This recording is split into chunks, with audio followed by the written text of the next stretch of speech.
தடை 100 வந்தாலும் செயல் வெற்றி ஆக்கி தரும் தாராள குணம் கொண்டவன். நீ வலை வீசும் அறிவுக்கு தொலைவானவானாகி மாறாது அருள் செய்பவன்.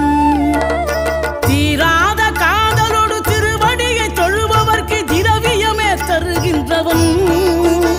நீ தாராள உள்ளமோடு தவக்கோலம் கொண்டு பெறும் தார்மீக பொருள் தந்தவன். தார்மீக பொருள் தந்தவன். 6 படை வீடும் அருள் வழங்கும் முருகா அருகே நீ ஓடோடிவா. 2 முகம் ஜொலிக்க 2 கரங்களுடன் ஆதரவு